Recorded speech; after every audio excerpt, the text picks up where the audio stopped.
arrived a minute early, so I don't have to do it later. Well, that's something different. Yeah, you know, new year, new me. Remember new Haircut, me? toothache. I knew. Ah, no, no, okay. Are you? No, we still got a minute and a half And to go. Dan is on just. Yeah. Dan, Hey, everyone. I'm gonna send Dan that or Dan, happy new year. Ken. Hey, everyone. Yeah, because Dan did, we emailed him documents, so you should let him know that you're emailing and. Gotta find it first.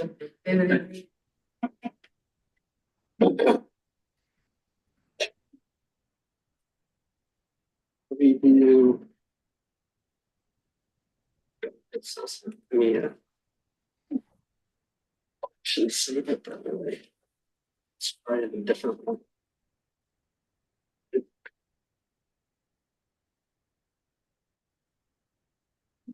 We're just up to PDF.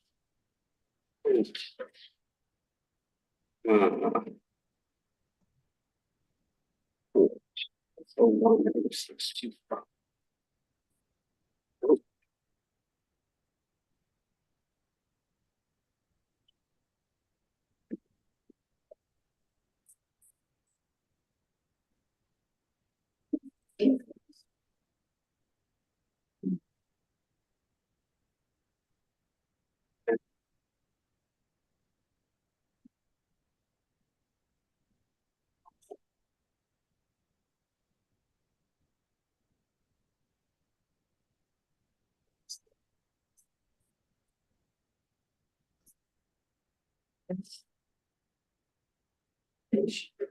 I guess. You ready? Nope.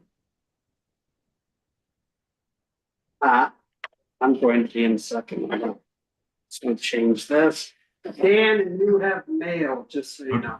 Okay, I will look. Yep. All right, I'm ready. Okay. Just four oaks.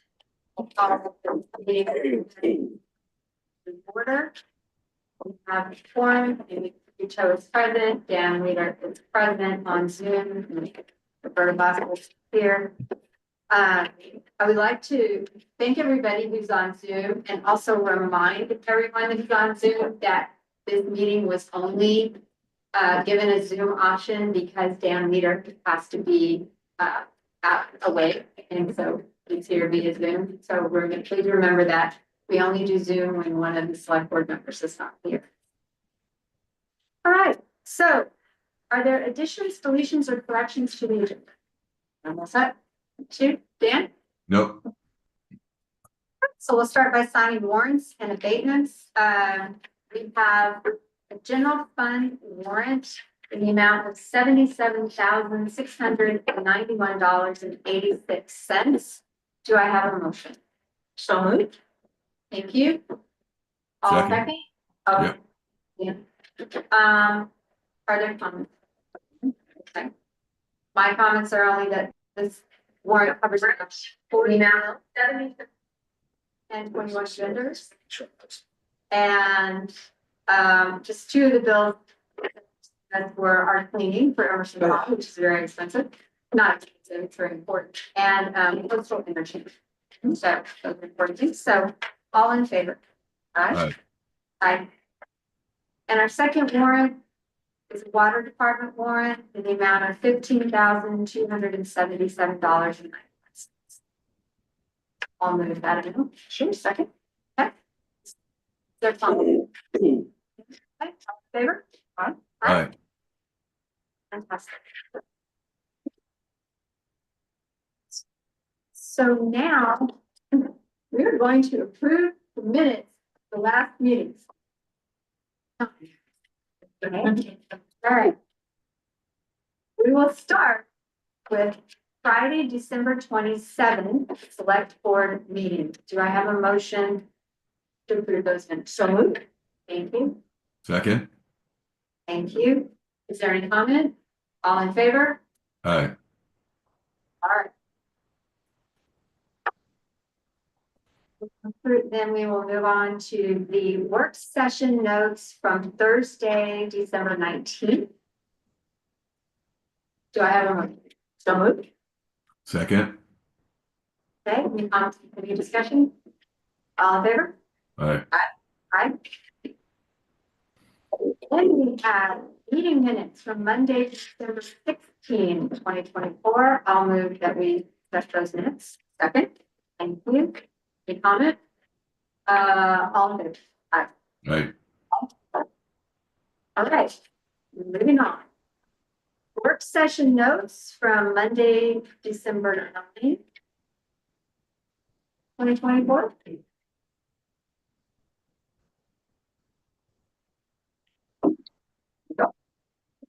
Okay.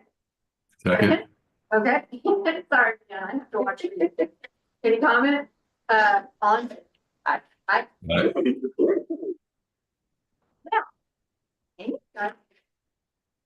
We want to go forward and do some things that we haven't done before and make sure that we're all by the book. So I would like a motion to accept the notes from the Friday, September 6th town in gown.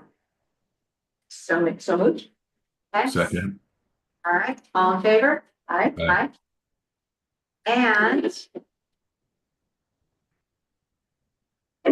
I will make a motion that we accept the meeting notes from the Friday, October 4th town in gown. Second. You, all in favor? Aye. And finally, I will make a motion that we accept the meeting notes from the Thursday, October 31st town in gown. You, any comment? All in favor? Aye. All right. Okay. We got it. Hey, thank you. Thank you for taking that. Old business. The only thing we have under old business is the letter to the Castine Golf Club. It was suggested to us by some members of the public that we reach out to the Castine Golf Club and let them know that the bill that they were moving from the golf club could be contaminated with PFAS. So the select board opted to write a letter to let the leadership of the golf club know about that bill, and we asked them if they would please share that with anyone who is accepting that bill and with their contact. We have not heard back from them, but we did send a letter. So new business. We have an amusement license request for a wedding at Fort Madison on August 9th. Do I have, I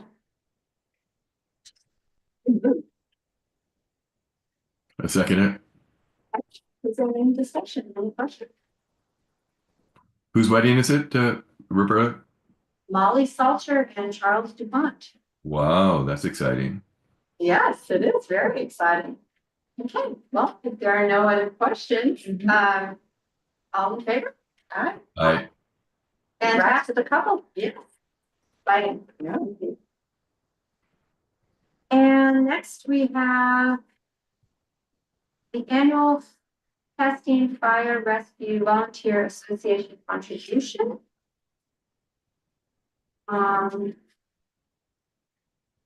So we have this equipment with a total retail value of $15,802. Right, since it's probably, yeah, okay, $802.28. That equipment was purchased and donated with funds raised to the Castine Fire Rescue Volunteer Association through charitable donations.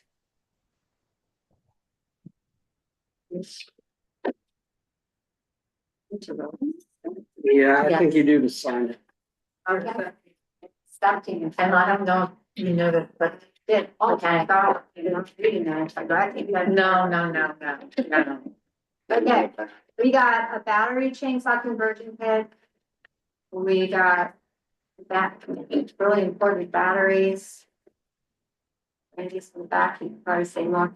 Ooh, a thermal imaging camera. And that just came in the mail today. That's exciting. So, and, you guys are welcome to look at it at any time. Anyway, so I have a motion to accept this. So moved. Thank you. Dan, is there a second? Yep. Okay, and is there, is there any comment? And all in favor? I This is fantastic stuff. Yeah. All right. Mhm. Okay, it's time for solar project discussion. Yeah, so Ted Rio's here. He's been in town a little bit today. I've talked to him on a couple of occasions here. He's from Select Solar. Just so you know, after we got the solar study report, I had reached out to him to Main Power Options and had a discussion with Kay Mann there. And then she put me in touch with Ted, and so you know, Main Power Options on behalf of and Ted will give you somewhat of a history here, but has been hired as the consulting solar company for all of its members, which are hundreds of nonprofits and municipalities and school systems, to handle and consult on some solar things that we have questions on, or of course, the company also does solar projects. So Ted came in and checked out a few of our buildings, lots, the landfill. And like I said, we've had a couple of conversations on different possibilities. So I'll turn it over to Ted. Derek, thank you. You're welcome. My name is Ted Rio. I work for a company called Select Energy. We're a solar and energy storage developer based out of Hopkinton, Mass. We cover the northeastern US. I'm responsible for our business here in Maine. We hold the solar contract for Power Options. Power Options is a nonprofit energy buying consortium that provides services to municipalities, nonprofits. Power Options Inc. is based out of Massachusetts, but they have an affiliate organization called Main Power Options based out of here in Maine, out of Augusta. And Main Power Options does the same thing, provides energy consulting services and contract purchasing services to municipalities and nonprofits, their membership across the state. Select Energy has held the Power Option solar contract since 2016. We went through a competitive bid process to earn that contract, and that paved the way for us doing a lot of work in the public sector, municipal sector throughout New England. Most of that business has been in Massachusetts, but we're very well informed and we're very good at providing solar services to the municipal market. Main Power Options has adopted the Power Options suite of programs and projects as of 2023, the end of 2023. And so that opens up a new suite of programs for their members, which includes both rooftop solar, ground mount solar, as well as EV charging. Derek was informed of this partnership or this contract that we have with Main Power Options through their program manager here in Maine, Kay Mann.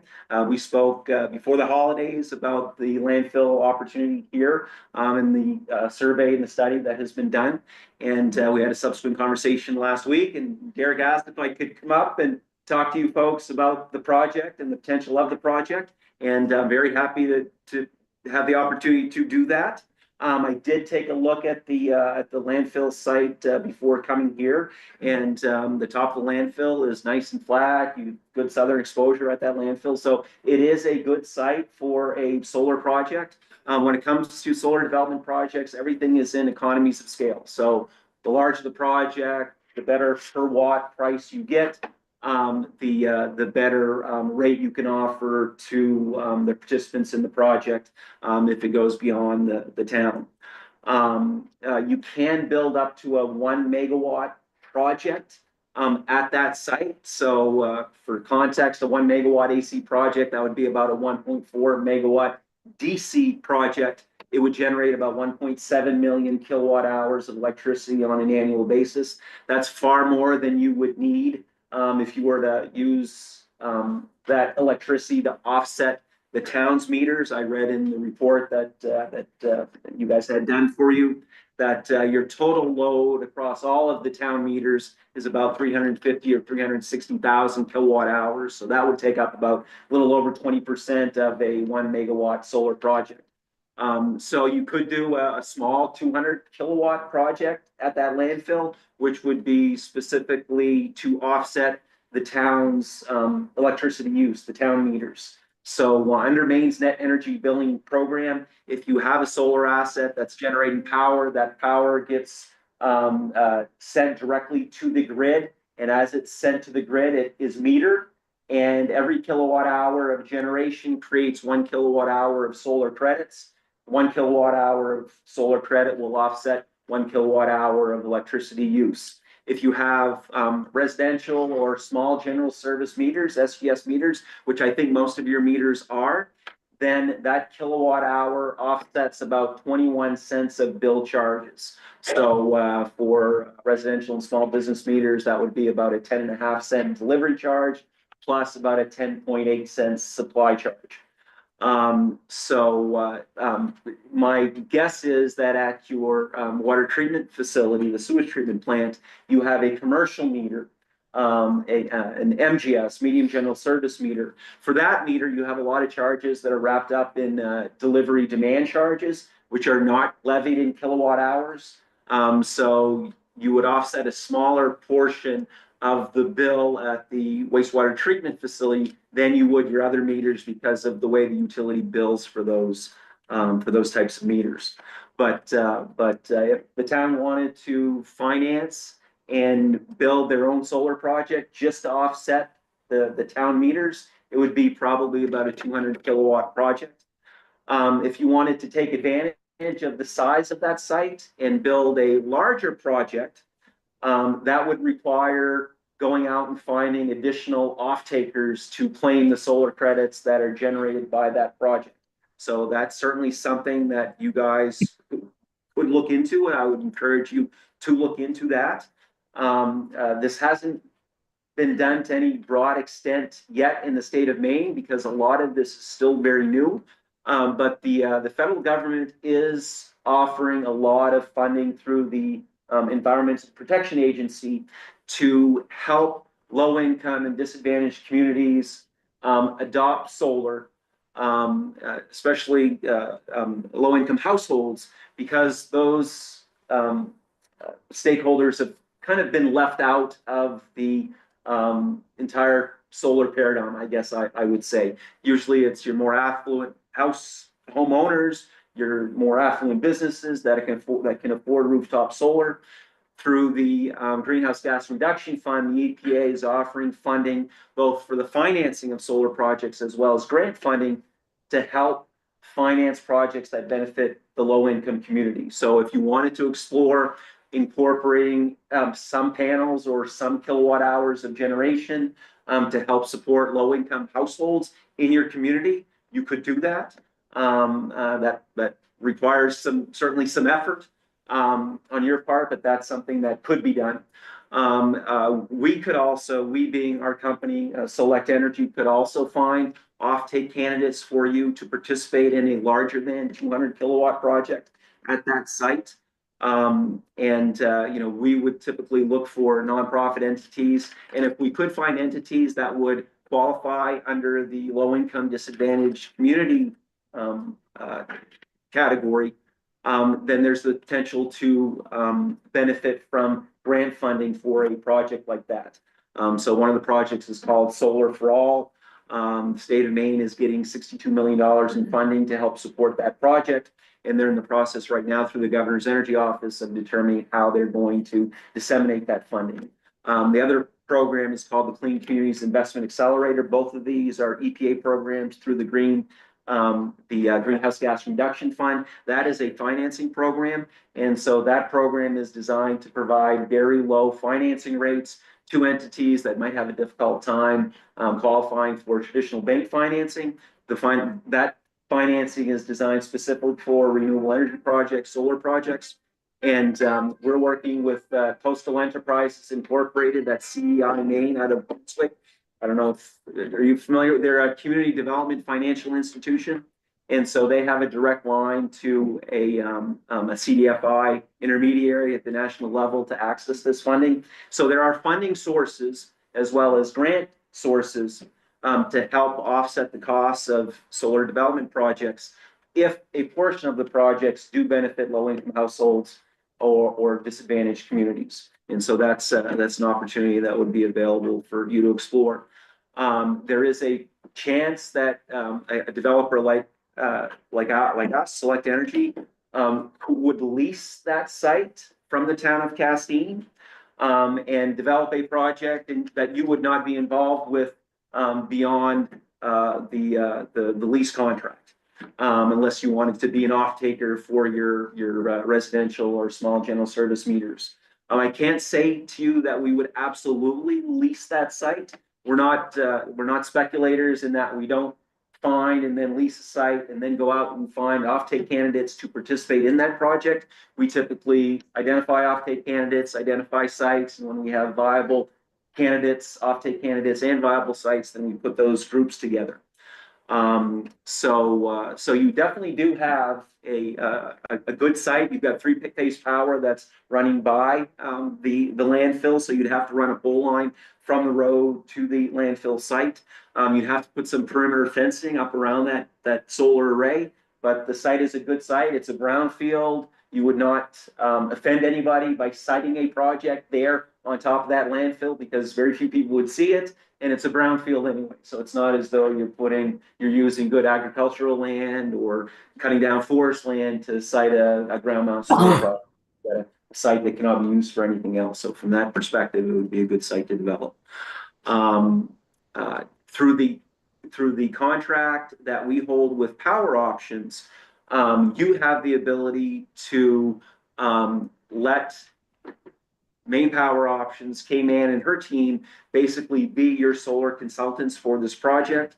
All of the agreements that we have done, whether it's a letter of intent agreement or a lease contract agreement or an offtake agreement, all of those contracts have been negotiated with and through Power Options.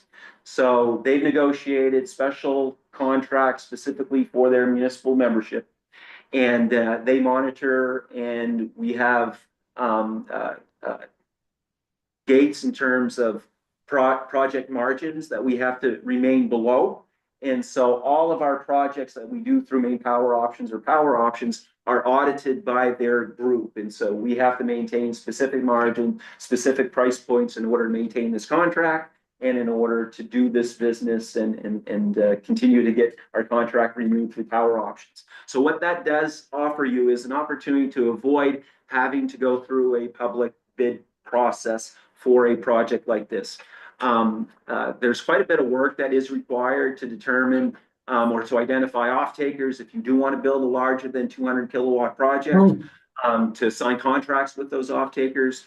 And so, that work, we can engage in that work prior to the development of the project so that, you've got a viable project with kilowatt hours of credits claimed before that project comes online. Do you mind if I just ask a quick question? Sure. Is there ever a situation where if we built the 1.2 big gigabytes field that the community at whole could benefit? I know you mentioned about low-income housing, but would there be a way that residents in town could participate in the solar credits or lower bills? I mean, so that the community at whole. I mean, if we invest for the community, is there a way that the whole community can benefit? There is a way. So through the net energy billing program, if you have a community, it would become a community solar project. That's what we're talking about. And underneath the net energy billing program, any subscriber, it could be a small business, it could be a household, it could be, anyone with a meter, a CMP meter in town, could participate in that project. They could claim a certain number of solar credits based on their annual electricity use. And each kilowatt hour is valued at the standard offer rate.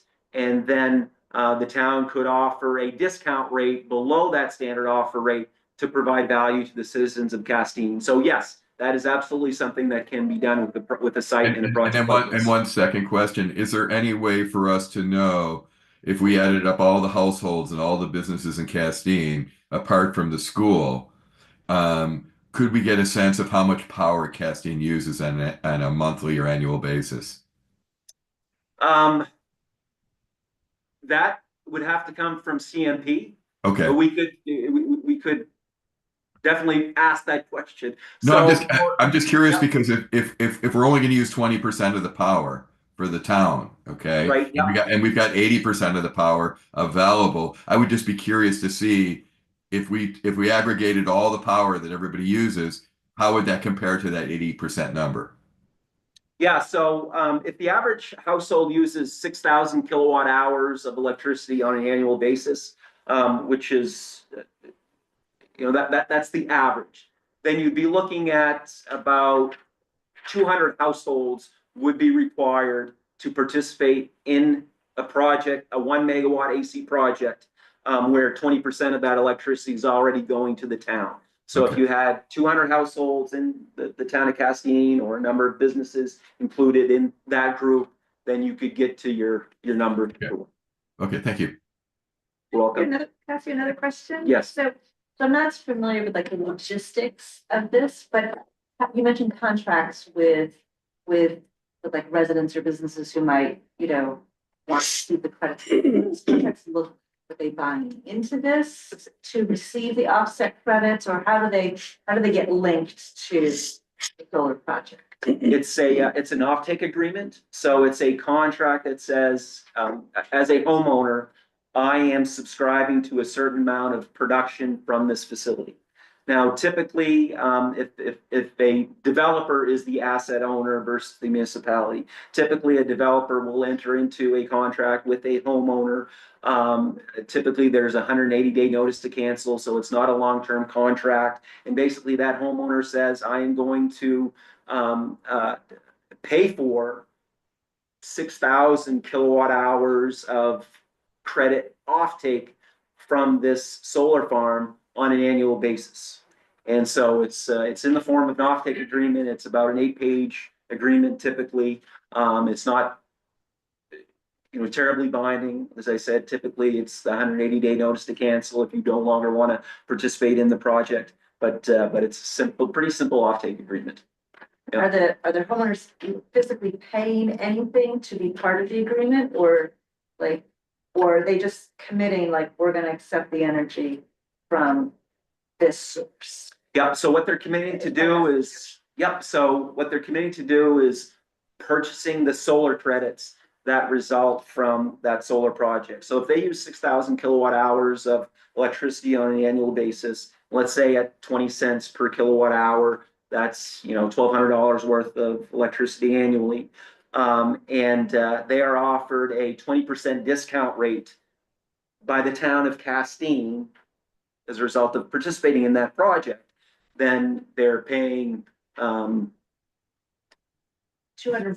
less. $240 less Don't ask me for their electricity as a result of participating in the project. So that's how you would deliver value to your residents, and they would still receive their bill from CMP, but there would be a kilowatt hour credit reflected on that bill. So if they use 500 kilowatt hours in the month of January and their project produces 300 kilowatt hours on their behalf, then they're responsible for paying CMP for that balance of 200 kilowatt hours. And then they pay they would pay the town of Castine for those 300 kilowatt hours of solar credits. And there are firms that manage these processes and manage these billings. So the town would not have to do that. They would contract a firm, one that's very popular here in Maine is a company called Ampion Renewable Energy. They're based out of Boston, but they are a billing management service, and they manage these solar assets. So, they would take care of getting the information from the utilities that determine how many kilowatt hours of credits each homeowner gets, how much the project is producing on a daily basis, and then they would bill the participants for the solar credits at the discounted rate that's established by the town. And so what happens if someone subscribes to a certain amount of credits and maybe they don't use as much energy in that year? Are they locked in typically? They can reduce their subscription size, so upon request, they reduce their subscription size. The credits expire after 12 months and it's on a rolling basis. So if you're generating, I mean, what's gonna happen is, during the summer months, the project is gonna generate a lot more electricity, a lot more solar credits, maybe than the homeowners are using during those summer months. But those excess credits are banked. And then during the winter months, when production is very low, but electricity use might be high with heating and lighting, they use those banked credits to offset their spend during the winter months. And so the idea is that typically they will set the subscription size at about 90% of the homeowner's annual electricity use. If their electricity use goes down significantly for some reason, then they would want to put a request in to adjust their subscription size. And that typically is very easy to do. I mean, most subscribers are increasing their electricity use as we become more electrified. And so it's very often the case that it's easy to replace that lost subscription. Thank you. You're welcome. Can I Yes, ask you sir. a question? I might have asked you this last week too. So if we get these subscribers and let's say they bail after 180 days or whatever it is, now we're producing more energy than we have off takers. What happens to those credits or that energy? Is it free into the grid or do we build a balance up with the T&D company? How does that work?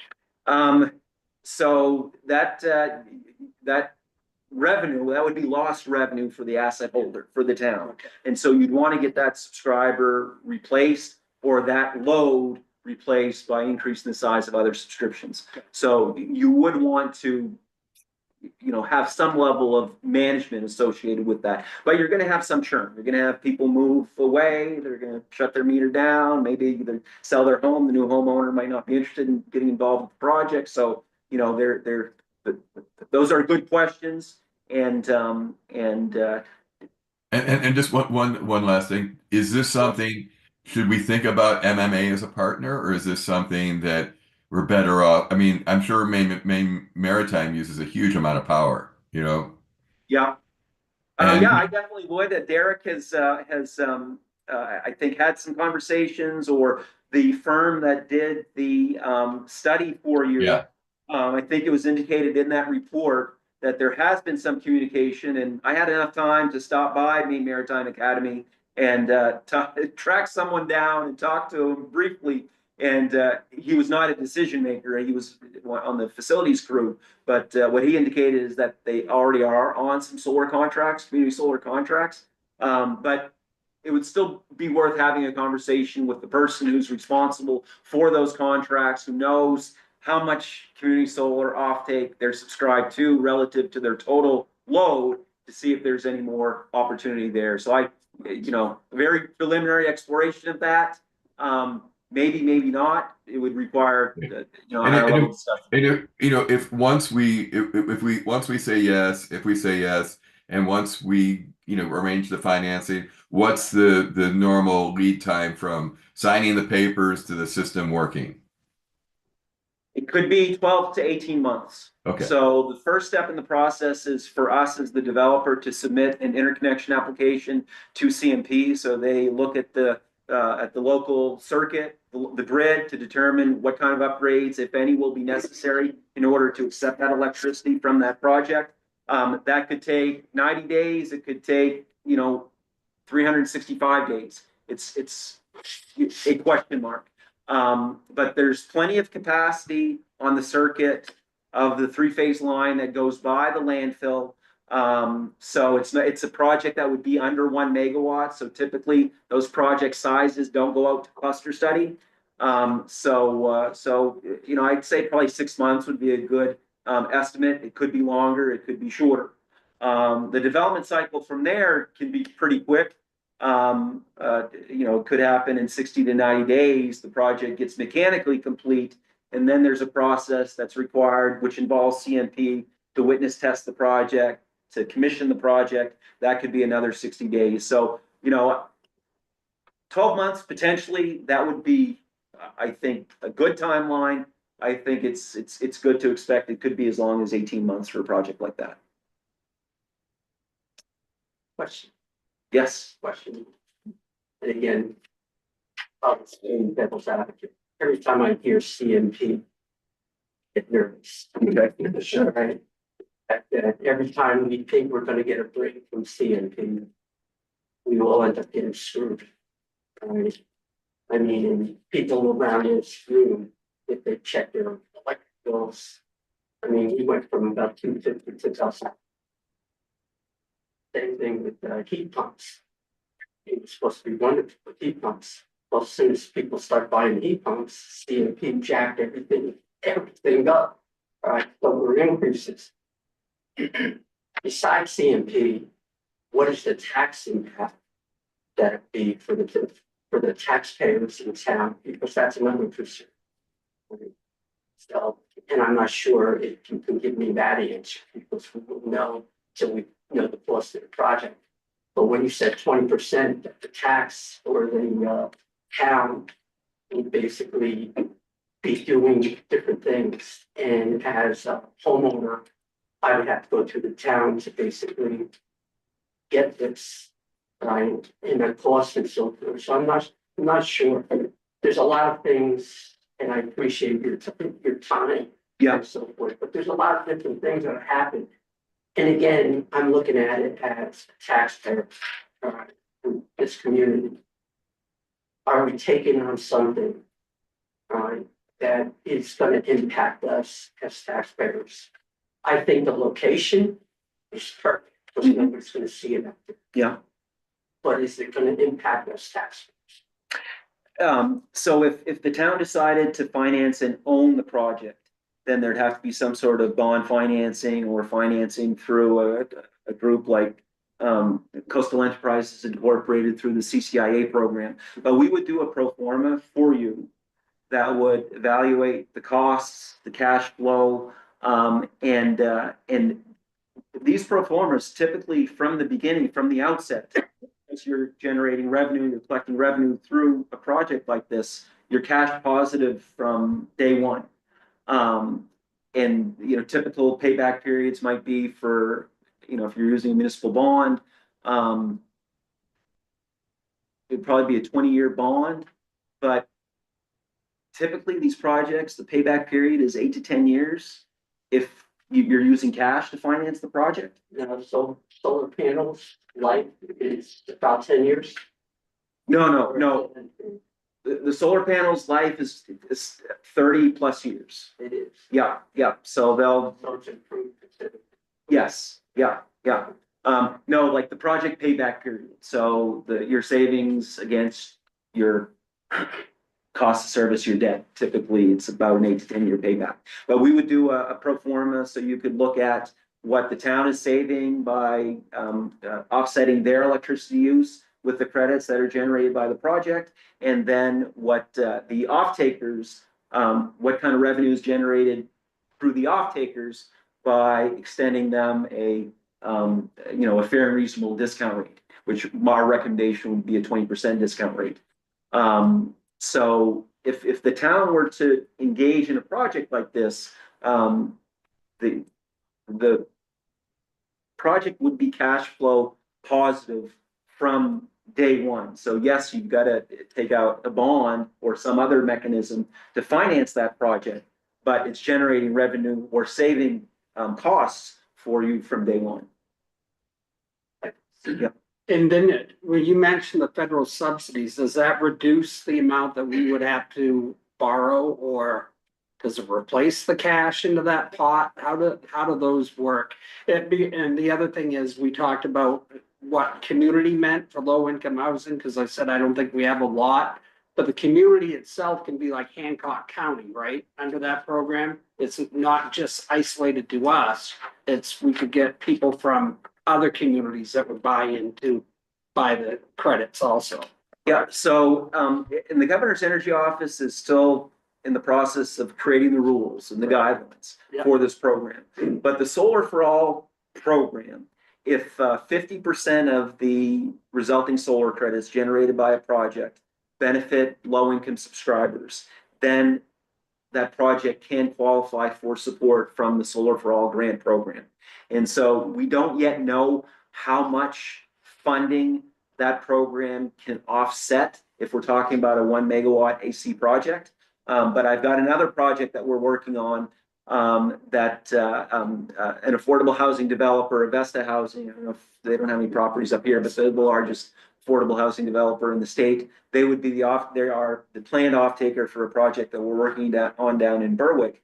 And we anticipate getting Solar for All funding to help support that project. It's probably going to be, we hope it's going to be 15 to 20% of the overall project cost. That's what we're going to be requesting, but it's still a little bit early, and it's still to be determined exactly how, the value of the support from the Solar for All program.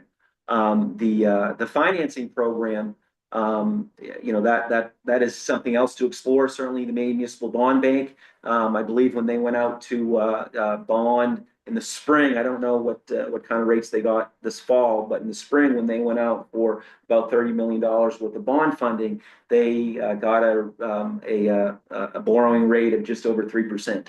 So there is cheap money out there that would be available to finance this project, whether through municipal bond bank or through the CCIA funding program. And then we could and would explore, we being my company, Select Energy, could and would explore leasing that space from you. But what I would encourage you to do is determine if and how you want to use it to benefit the town of Castine first. You've got a resource there, you've got an asset there, and you do bill your townspeople for their water and for their sewage. The way the program is set up in Maine through net energy billing, you can also provide electricity credits to your townspeople. That it's a utility, and that's something that the program can facilitate. If it's something that you guys decide you want to explore. Couple of questions. When you were talking about the town's usage, equal to 1% of the project, were you including the water department and the water and sewage treatment plants in that? It was, okay, good. Yeah. The next question is a scale. You're talking about 200 kilowatt. Yep, 200 kilowatt. Yep. 200 kilowatt project as opposed to the 1 megawatt project, which would be the largest you could build. You need to scale up at some point. Is it possible to scale up like in 200 or 100 or 300 kilowatt additional solar arrays? And the last question is, does your company actually build these things or do the asset management? I couldn't quite figure out what you guys do. You physically build. Let me answer that question first. So we do physically build projects, but as a project developer, we do the engineering work, we design the projects, we take care of the interconnection application process, the regulatory process with the utilities, we commission the projects, we manage the projects, we have site supervisors for the projects. We self-perform maybe 20% of the projects that we do. In Maine, we will be using local contractors to do the install of these projects. So when I say local, I mean Maine-based contractors to do the install. Once the design work is done, once the regulatory work is done, once we've done everything from a financing standpoint to claim grant dollars, if there are grant dollars available, once all of that is done, the physical process of setting up doing the install of the solar array is something that can be contracted out, and we have a group of contractors, and we're developing a group of contractors here in Maine that we've done projects with. So we've been working with a company called Maine Solar Solutions out of Freeport. They've done a couple projects for us, and so in all likelihood, Elmer, we would hire a local contractor, a Maine-based contractor, to actually do the install. But the development part of it that's just a very small component of it. The other part was about scaling up and building it out. If we find that, we can possibly include other communities, Orland or Countryside or or A1. Yeah. Would we then be able to add 100 kilowatts or 20 kilowatts? How would that, So this is a CMP thing. And typically, if you're going to design a project, if you're going to build a project, they will allow one interconnection application per development site. So if you're going to develop the project at 200 kW, 200 kilowatts, although the site is suitable for a 1 megawatt project, then to add on to that 200 kilowatt project is not a possibility. And that's a utility requirement. but if you were to build a 1 meg Yeah.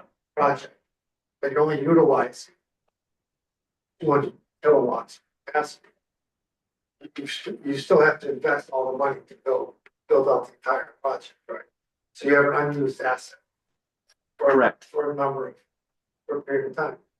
So I guess the question is, what is the right size for a town like Castine to build?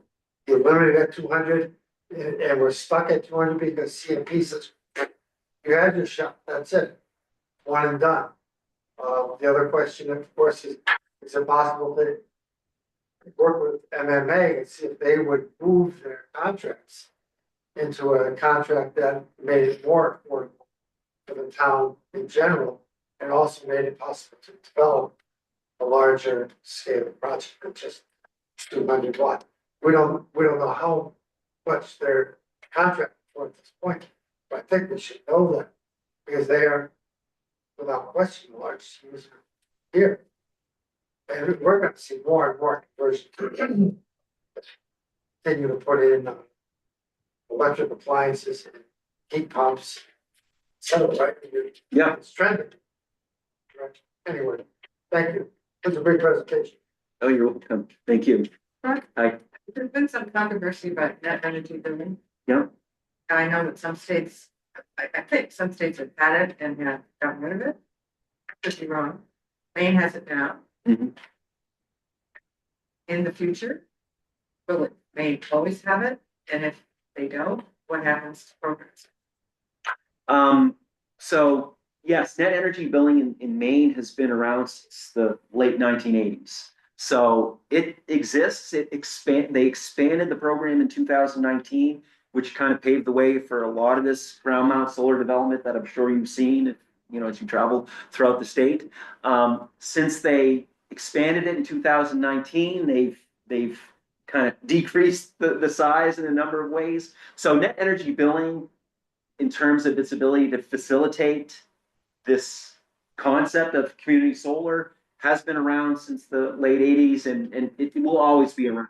Now, they will make changes to the program to help either expand the level of solar development that's happening or restrict the level of solar development that's happening. And that just depends on where we are relative to the state's renewable energy goals. Where we are today is going to be different from where we are 10 years from now.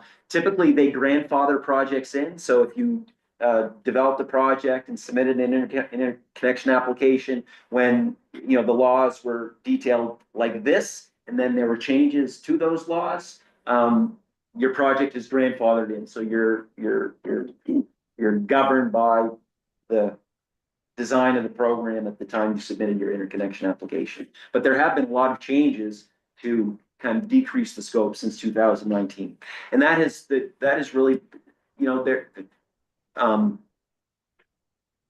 it's very legitimate to feel a little bit offended when, a nice hayfield ends up with a great big solar array on it, or, you got to go in and harvest timber and deforest a nice parcel of land in order to put a solar array on.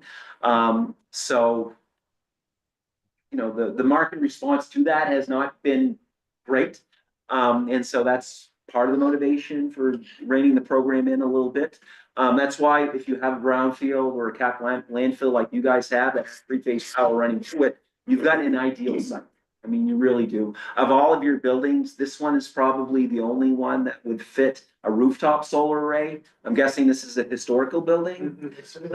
So, that would probably be a fight in order to put solar on top of this roof. So you've got a good asset in your landfill. It's not going to offend anybody if you put solar on it. Yes. What increments are there, if any, between the 200 kilowatt and one megawatt. It's on. Very good, 2, 4, 6, 8. No. No, so the utility is gonna accept one interconnection application per site. I understand that. Yeah. Is there anything between 200 and 1? Oh, sure. Yes, yeah. I mean, you can build a project as big as you want, all the way up to 1 megawatt AC. So whether it's 200, 400, 500, it can be any size. So you're not restricted to either 200 or, yeah, sorry, I misunderstood you. It's one time. Right, yeah, yes. When you talk about utilizing federal funding to mitigate the cost by supplying electricity to underprivileged economic challenged populations in the area, what kind of offsets are there? How does that work for them as far as per kilowatt hour cost to those individuals? Is that subsidized? I was like, no, are you agreeing to say we would give a normal resident Castine 20% credits to get cost, but we're now serving 20 houses in Castine and 40 houses in Penobscot and 10 houses in Orland that were the people's houses that qualified us for federal funding to be more to be in a larger discount for their electricity. You could, the standard discount rate for residential off takers in the state of Maine has been 15%. So have any of you received flyers in the mail offering participation in a community solar project? So the standard rate is 15%. The federal funding, the Solar for All funding, wants to deliver a better discount rate to low income households. And so our recommendation would be that you increase that discount rate to 20%. Now, if you want to offer that 20% discount rate to all households in Castine, whether they qualify for low income or not, you certainly could. If you wanted to have two rates, one at 15, the standard rate for those that don't qualify as low income, and a 20% discount rate for those that do, you could do that as well. That is up to the asset owner, the project owner. And when you have offsets like that, if you chose to give more students more affordable to head challenges economically, is there a threshold to get below? In other words, how much versus the standard rate base number relative to the CMP building? How much of that do you have to make per kilowatt hour to make sure your project is profitable, and sustainable over 20 years as a term? And Yeah, so if we were looking at owning a project, developing and owning the asset, we would need to be compensated at about 16.5 to 17 cents per kilowatt hour to make the project work. And so, that's against about a 21.5 cent residential electricity rate, which includes supply and delivery. That's if we were to finance a project. And we have requirements as a for-profit organization that certainly would be different than what a municipality would offer. so it's the biggest discount you can afford and still be profitable for any business with those 16 versus 20. Yeah, and a lot of that depends on, okay, who is the off taker? How much is it going to cost to, maintain these take care of billing, acquire these off takers? So, that question comes up. I just had a question, just following a little bit of what Mark was asking about in terms of one site, one application, model. So, and I'm just still becoming familiar with the actual land that we're looking at out of the transfer station, but are you able to, or is a community able to subdivide that body of land to say, okay, application 1 is for this quadrant, but we've got extra land so that if we wanted to expand, maybe we're not connecting in so much that I don't know how it all works, but could we go back to CMP and say, okay, now we've got this other body of land 100 feet away. Mm-hmm. Do they consider that the same site? Like, how do you define those boundaries of what a site is and yet make the most use and allow yourself flexibility if you want to grow or expand your opportunities to broader community levels?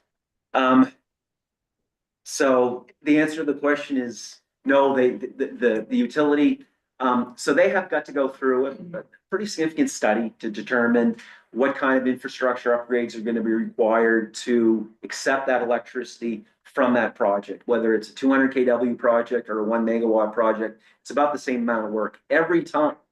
So they've made the decision that they're gonna do that one time per site versus multiple times per site, which is what would be required if you added on to the project in the way that you just described. I would want to do that as well. Well, I'm just figuring, who defines site?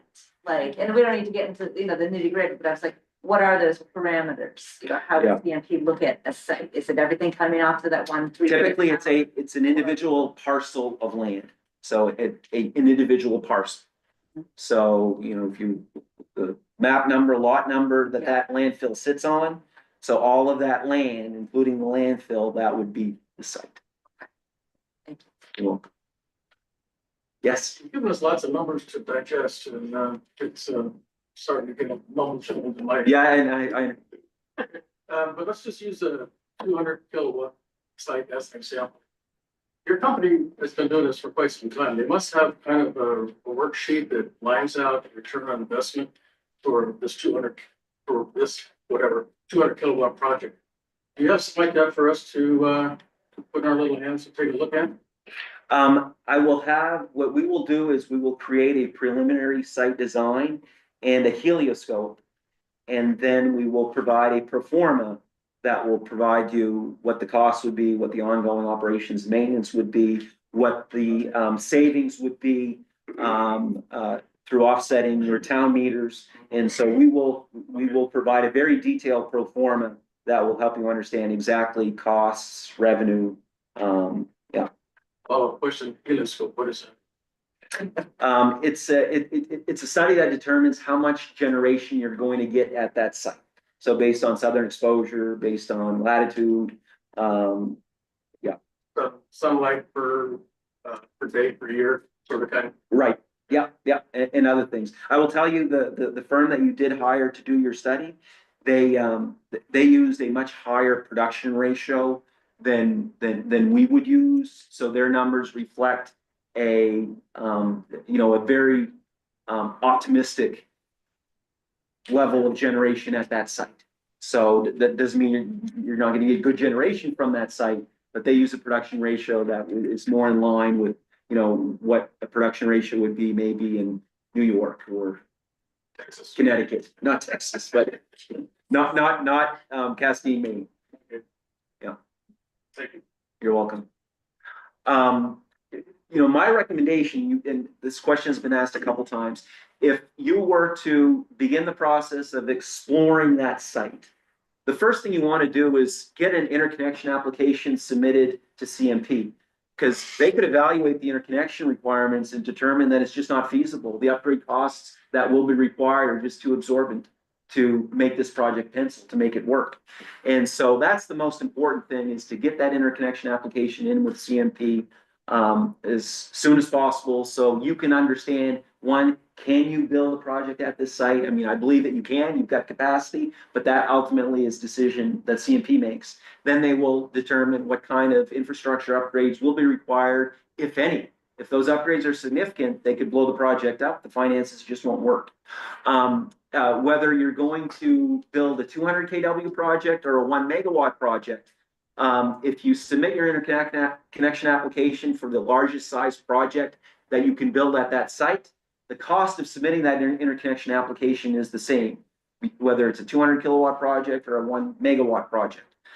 It's very easy to scale down if you decide that you're not going to build a 1 MW project and instead build the 200 kW project. It's more difficult to scale up because then you have to go back through the interconnection application, not through the application process, but they've got to relook at everything if you decide you want a bigger project than you had originally submitted your application for. And so my recommendation would be to get an interconnection application submitted in the short term, and then see what the results of that application are while you're kind of preparing a couple different scenarios. Who would do that application? Would you assist the town, or the town would on its own? I mean, how how complicated it is. Second question, is there some major infrastructure improvements at CMP, like building a substation or something like that out at the site? How would they transmit the electricity to the town? You said you think this street has capacity. You've got a link. Well, everything is virtual. Let me answer your first question first. We would submit the interconnection application. So we would need a letter of intent from the town that says, we endeavor to enter into a lease contract, or a project development contract with Select Energy. This letter of intent defines that objective, and that provides us with what we need in order to go to initiate the interconnection application process. The other question, Elmer, everything is virtual. So the electricity that is going to be generated by that project is going to help charge the grid. But each electron that is generated by that project is not necessarily going directly to the meters that are subscribed to that project. It just helps charge the grid.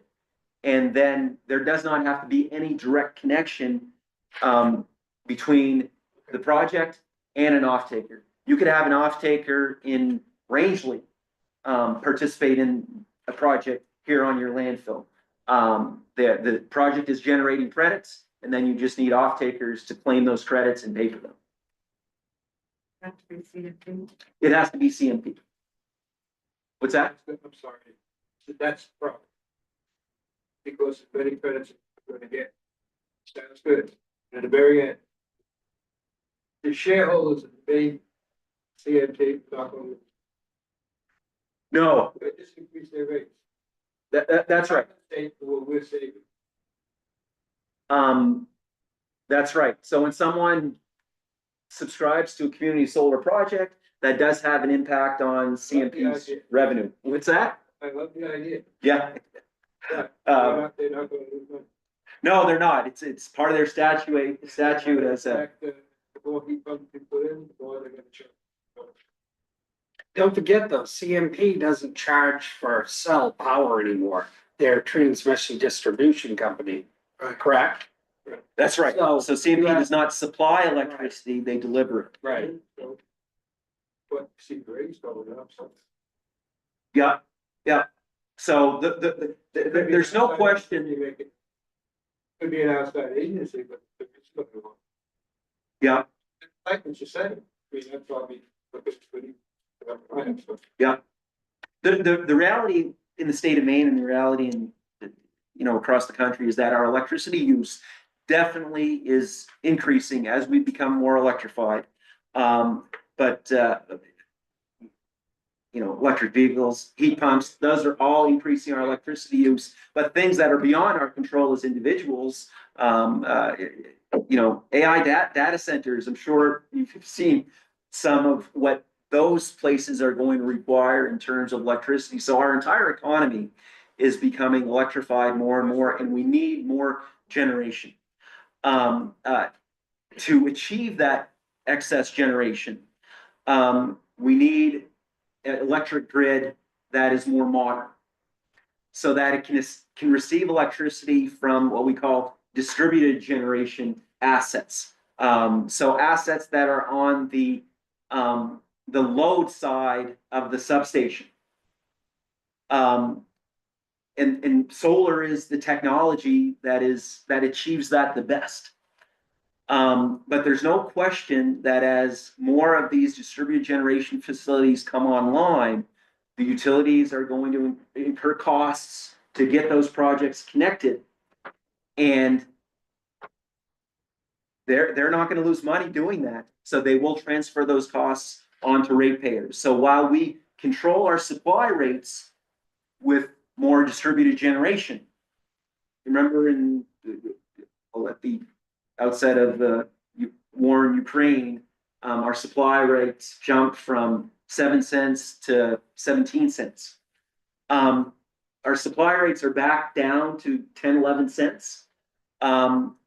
That's partly because of the pressure that's been taken off the natural gas industry, but also partly because of a lot of new distributed generation that has come online. So we're in better control of our supply rates, but the cost of gaining control of our supply rates is an increase in our delivery and transmission rates. How about a new administration? How's that thing? Okay, I think we're outside of our bounds. So Tom, I want to thank you for coming. Oh, Jeff, One other quick question. Yes. Regarding the interconnection application. Would an application for a 200 kilowatt project be more likely to be accepted than an application?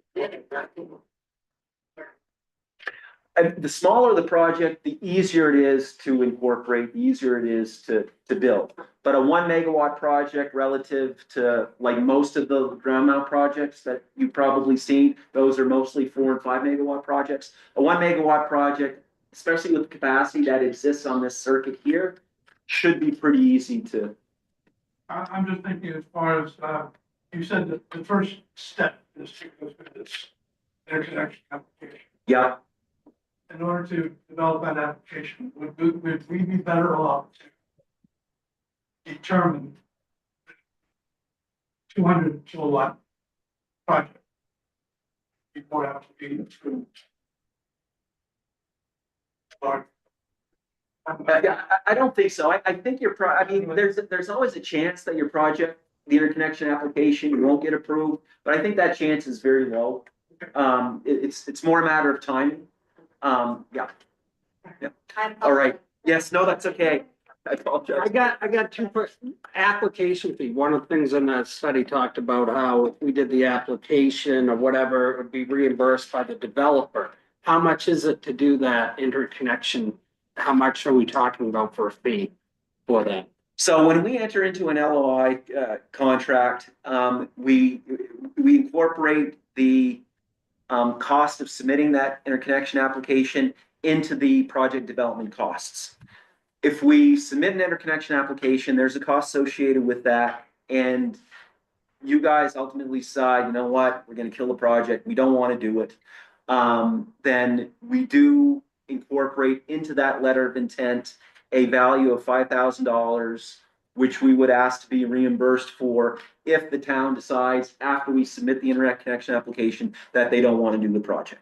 It's very rare that happens, but typically that's the number that you would be looking at in terms as far as the town is concerned.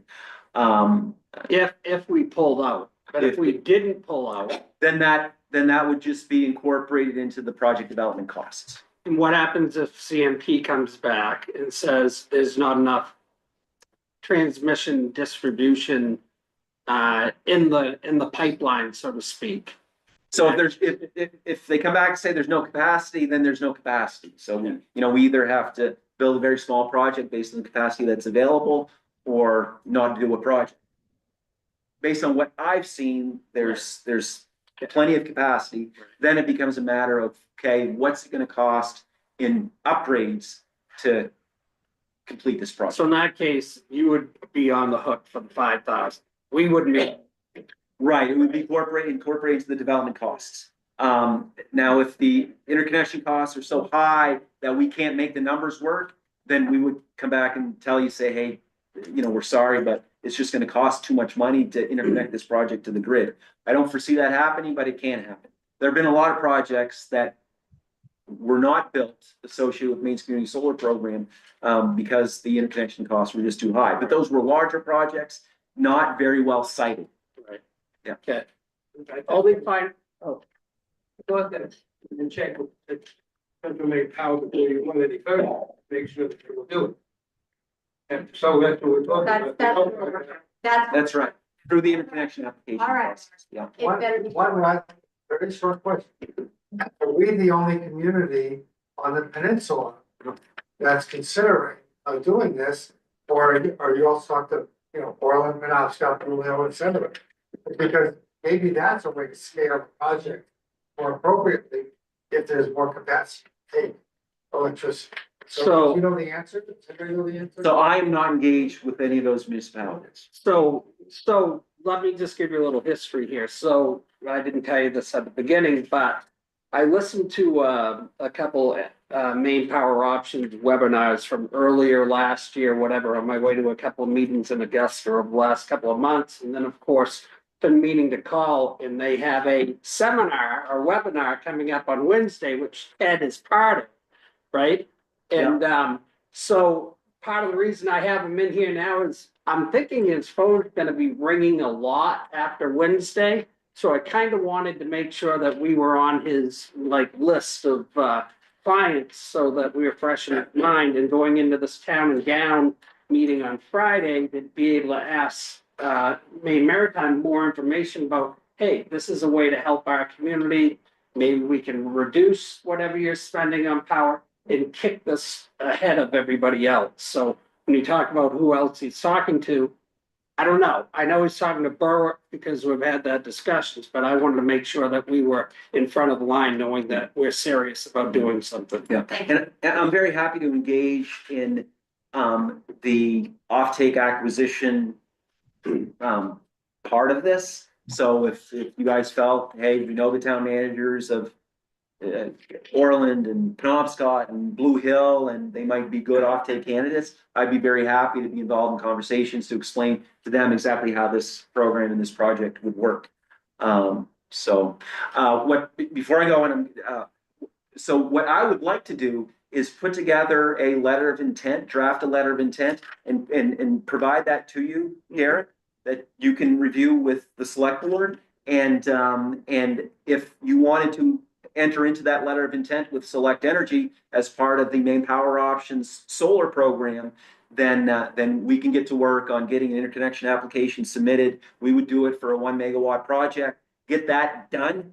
And in the meantime, while that's being reviewed by CNP, we would be working on an offtake strategy to try to fill up a 1 megawatt project. If it's just not going to happen, we just can't do it, it's too cumbersome, then we just scale it down and as small as 200 kilowatts to meet the town's demands. Ted, thank you. You're very welcome. Thank Thank you. you so much. Okay, all right, town managers report. Now, let's see, I won't take up a lot of your time, but I know this meeting was a little longer, but there was a strategic reason for me doing this tonight. Let's see, well. Wait, okay, go ahead. So, waterfront town dock, GEI will be uptown and gown, just give an overview of where they are on that feasibility study. Just also we can have some discussion in May Maritime about what their plans are perhaps, so GEI gets an idea at the same time, so we want to make sure that's on the agenda. No update on the cybersecurity grant. Took a couple of webinars. I'm just waiting for more info from them, whether we're eligible or not. The community economic development, I need to try to get Bridgeton to send me their job description. I've been researching a bunch of different towns, trying to find one that works well. Either that or I'm gonna have to create it from several others, but Bridgeton just hired a new person, and I actually left a message for the town manager in Bridgeton a couple weeks back, but I found out he may be heading to Gardner, so he's no longer there anymore. So I guess he didn't get my message. But Georgianne is now the assistant, so I'll give her a call. And she'll probably send it to me, or their new development director. Wildfire protection plan grant, they're a grant, I guess. I have no update on that. They're going to be reviewing the applications for the administrator for that grant coming up. Congressionally directed spending grant, town dock grant. I've been taking some webinars on how to work the website and fill out some of the forms. At the C Street pump station, just so you know, I've been trying to figure out, hey, why am I not getting information on that? Come to find out after many hours of research and tracking it down, Oliver actually is the grant administrator for that, and that's why I'm not getting any of the info. But the good thing about that is some of these forms I'm struggling with, hopefully they had to fill out for that project, so I'll be able to take the information off those and customize them to the town dock study. Still Acadia dock, still waiting for info on that, but this winter I'm hoping to start building the gazebo replacement and And so talked to Corey about that. I'll talk a little bit more about that with you in executive session. Let's see, need an appointment for an animal control officer, which would be Nina. What's Nina's last name? Drawing a blank. Desmond for ACO. So that would be in order once I'm done to do that. Still working with FEMA on the Water Street Fort Madison projects. I just went through a bunch of planning documents or aerial photos. I actually found some drone footage that I actually was able to snap some screenshots on to use to help identify working areas on those projects. So I'm hoping to get somebody to fly Water Street or down below Water Street, because that would be good data to have for them. But right now, it seems like those two projects are locked into their environmental staff. I don't know if they're probably backed up because of the North Carolina damages and stuff. I'm not sure what's going on, but so I don't have much for an update except for I submitted more info for them. No word on the NBRC grant. I know you heard anything about that one? Not yet. All right, good. Project Canopy grant, that's not the one, by the way, that was submitted just before Christmas. It was the T-Mobile grant, so you can change that one. I just noticed that. But that, was submitted just after Christmas. Lots of work by Ina to get across the finish line, so I applaud her for all of her hard work on that one. All I did was do some proofreading for the most part, try to put some pressure on getting some numbers. So that's her baby.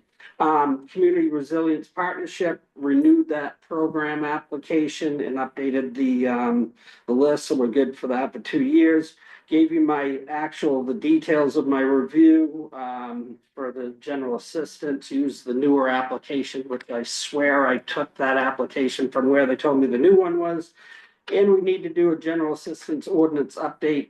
Ours is an older one that I think from 2013, we need to adopt to 2024 so that we have the modern standards and everything. We're using the right guidelines. There's not a lot of difference in there, but there are some changes, of course, after 11 years. Historic Preservation will be meeting Friday this week, do their findings of fact. I do have a lawyer lined up to review their findings of fact once they're created, just so you know, Mark. I don't think I told you that one. I'm letting you know now. I need the board to allow me to spend some money on that, though. So that will be another motion you should take for that. I didn't get the actual estimated hourly cost. I got the hourly cost, but I'm not sure how many hours, but I don't think it'll take more than 3 hours, but I'll double check with them. Curbside pickup of Christmas trees. People can start putting those out. Corey's out there periodically picking those up as he sees them on the curbside. You already mentioned the golf club. MDOT traffic calming. I emailed you out some information on all kinds of stuff. That's why I told you we don't need a traffic engineer. I think I saw one someplace. But we'll have Peter Coughlin and perhaps the range rider traffic engineer, who's a traffic engineer retired from some other community, I believe, will be attending on the 13th. But we need to move that meeting to 3 o'clock for him if possible. So let's make sure we can do that. Policy question or something else I was asked by Pat Bishop about an event she's having coming up in July with arts on the town common, and she was asking about whether or not the town usually has some trash barrels that we can put out, and whether or not we can block off School Street to everybody but non-residents during that event. So I don't know what we've done in the past, so on stuff like Road that. closure select board typically. That's what I thought. You, Yeah. the trash barrels we can organize within the office and the board. Okay, all right, so is there an application that you would need to fill out or anything for road closure type of thing? Just submit something in writing to us at the town office Okay. and take to the select board for details on daytime, what street. All right. And that is all I have. And they're to have people to monitor that. I mean, we don't have 10 personnel do that. That's. And they also. Right, she would have to talk to like fire association, somebody, if they wanted to. They handle it. usually notify the Randy and the Right. fire department. Yep. And they might hire people, I mean, the fire department. Volunteer Well- fire not do it. Right. They may be able to hire a few people to help. Well, that's what I told us. You'd have to talk to Randy on that detail. We didn't have like personnel on payroll to do that, but I think she understands that one. And that's it. For now. You're welcome. Okay, so. Let's go ahead and. Vote on this. Let's discussion on all those things. So the first thing that you brought up was to appoint Nina Desmond as the animal control officer. Do I have a motion? So moved. Do I have a second? Second. Okay. Is there any discussion? Is this something Nina wants? Yep. We're not gonna do it. No. What Henry did before. Yeah. Some bacon. No, she was missing the day of that meeting. Yeah. I think I wasn't in that meeting. All right, all in favor? Aye. Okay, great. And then, The attorney, the Roger Huber. attorney, yeah, I will move that we approve up to 3 hours worth of payment for the attorney, to review the findings of fact for the Historic Preservation Commission. Second. Dan, is there any discussion? No? I was saying, and then if Roger or Derek estimate there's more time, they can They come back can to us. come back to us, but hopefully they won't. Right. I hope so. Gus? Just, can we work something out? I love the library. I love preservation. I know, but Gus, the zoning board of appeals sent it back to them, vote on members of the pit. and But let the town decide. Because you're gonna make a lot of. they sent it back to the HPC. really. And they have to come up with findings of fact, and I think it's best if their findings of fact get looked Okay, over so by a findings lawyer, of so that fact, we yeah. make sure that And they're is right. there a chance that people in town can go for it? I don't think so, but You're gonna have a really big problem in town. You're gonna have historic preservation, not appreciated as much, and you're gonna have the library one, not Okay. appreciated as much. Thank- Very, very dead. thank you. I know, thanks. Thank you. So, Okay, so all in favor? Aye. I don't even know why. Dan? Dan? I'm here. Oh, yeah, did you want to vote on the lawyer? Oh, yeah. I said yes. I'm sorry. Thing, okay. No, we don't need to vote on the general assistance ordinance. No, not right now. Right, but you do have the question of 3 o'clock. You good for 3 o'clock on next week? Yeah, we're not there yet, but yeah. Okay. Okay. Okay, is there other business as required?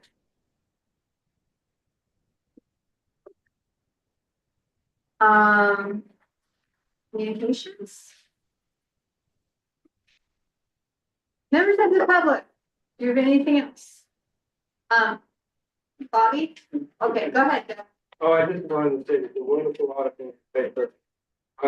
December 31st, firefighters struggle with chemical hazards. We have to do everything we can to protect our firefighters.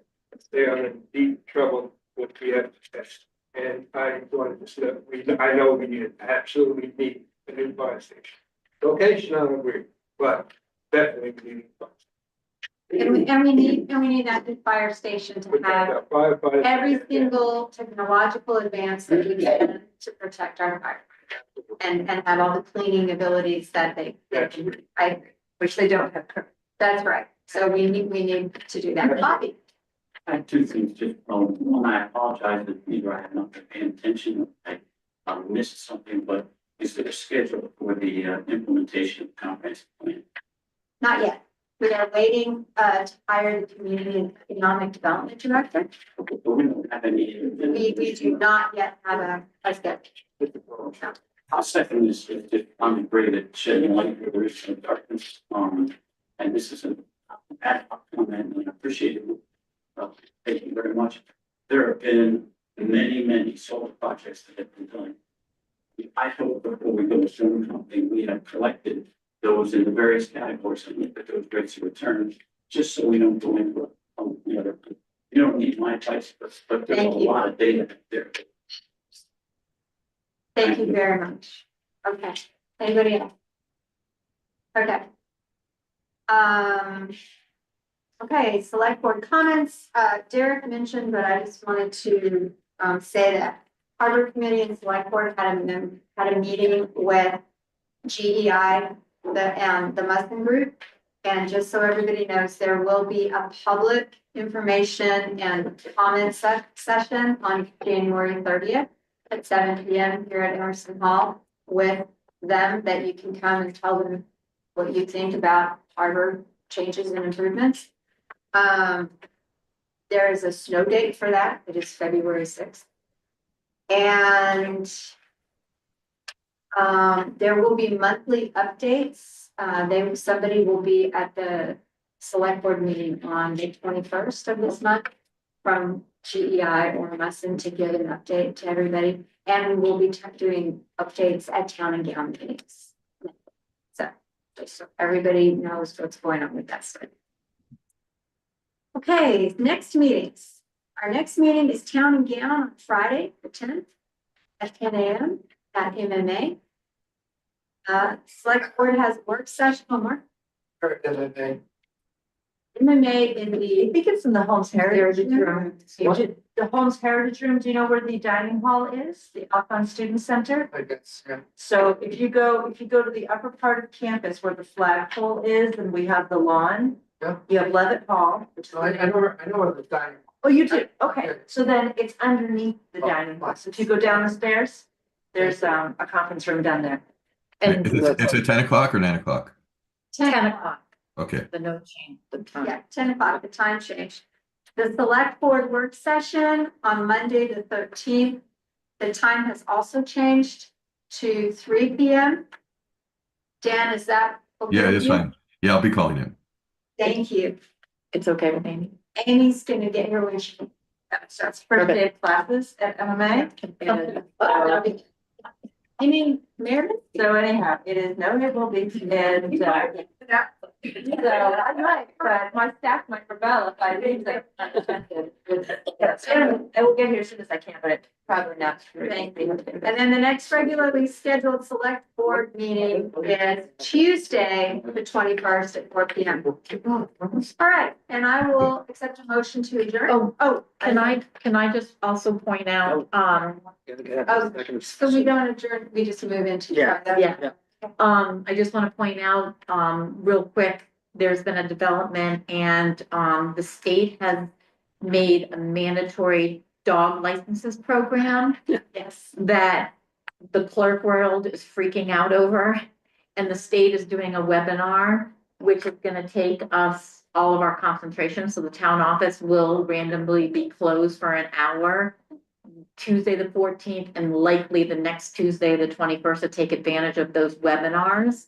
We'll put a sign on the door, we'll post, and we apologize for the unfortunate delays at the town office services, but it is something that we really have to do because it is a very difficult program. Right. Roberta and I have been waiting for you to We've been waiting. realize that, because we heard a bunch of small towns like MDI area towns, we're trying to use it. Everybody's Little- fit over it, Little yeah. ability. Yeah, it was taking Yeah. like 2 hours. to We register. have, in between Natalie and myself, we have input a lot of material. But quite honestly, we don't even know if it's done right. That's how bad this program is. So we really need to take advantage of what the state is putting out for some training sessions. So that's where we're at on it. And we apologize, Thank but you. we're definitely doing For it. letting us know. Thank you. Dog licenses, A yes. few hours of Yeah. training saves people a Just lot of mandatory. time later on, Mandatory. you know, Okay. so. And now I will make a motion to enter into executive session pursuant to Title I, MRS Chapter 13, Section 405, 6A of Personnel Matters. Do I have a second? We do have a second. Okay, Derek, are we moving into your office? No, I don't think so on this one. We'll kick everybody out of the building. Yeah. So listen, I'm gonna run upstairs real quick and check on Julie, and then I'll be right back down. Thank you, Leah. Okay. At what time is it? Did you vote? Yeah. That's okay. What time was it? Okay. I don't know if you did. Okay. Yeah. Okay. Dance. Dan said aye. Okay, You, 5:20. 29, okay. All right, let me get, no, you're all right. I got a 3 on that, right? Okay, and then I'm just gonna grab your guys' signatures real quick.